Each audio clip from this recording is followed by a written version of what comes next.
Heureux les pauvres en esprit, car le royaume des cieux est à eux. Matthieu 5, 3. Dans certaines parties du nord de l'Inde, lorsqu'un visiteur arrive, on lui donne d'abord quelque chose de très salé à manger et un verre d'eau.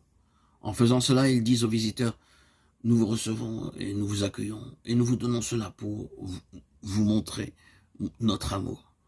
Ainsi, le sel représente un amour fervent et véritable. Le véritable amour ne peut être montré que par les croyants. Lorsque le Seigneur Jésus-Christ dit « Vous êtes le sel de la terre », il veut dire ainsi qu'il désire qu'à travers vous, sa vie éternelle soit démontrée, déclarée et prêchée, où que vous alliez. Des gens de beaucoup de races et parlant plus de 1555 langues ont reçu ce même amour par ceux qui sont nés de nouveau.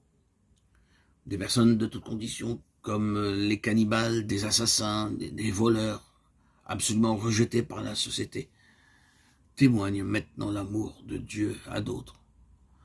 L'amour terrestre est soumis à des conditions terrestres. Mais l'amour divin s'approfondit en toutes circonstances. Le Seigneur a dit « Aimez vos ennemis ». Quel merveilleux sel! Nous pouvons aimer les personnes qui nous haïssent et nous maudissent. Nous pouvons les aimer non seulement en leur procurant un soulagement temporaire dans leur souffrance, mais en les rendant participants du même amour pour l'éternité. Nous pouvons offrir aux autres quelque chose pour l'éternité, où qu'ils soient.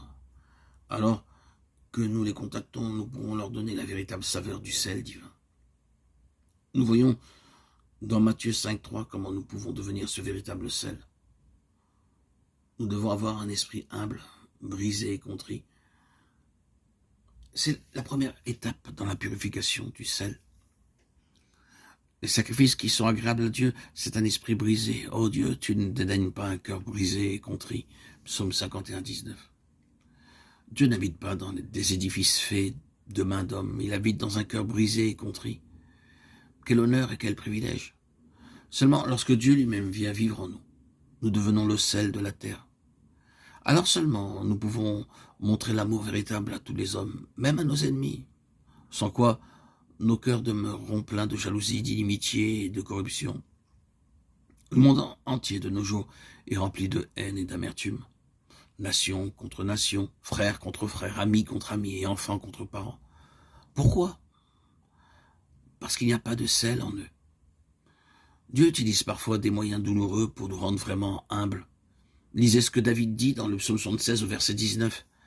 Il a pris cette leçon dans une expérience très amère. Bien qu'il fût un homme sage et un noble roi, il fut séduit par le diable. Après sa chute, David a pris une leçon et commença de réaliser dans quelles conditions de souillure se trouve le cœur humain. David implora: « Oh Dieu, pardonne mes péchés, j'ai péché contre toi seul, et j'ai fait ce qui est mal à tes yeux.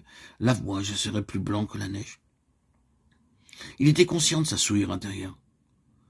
Nous ne réalisons pas la mesure de corruption, de mal et de souillure que nous avons tous dans notre cœur. Seule la lumière de Dieu venant en nous nous permet de le voir.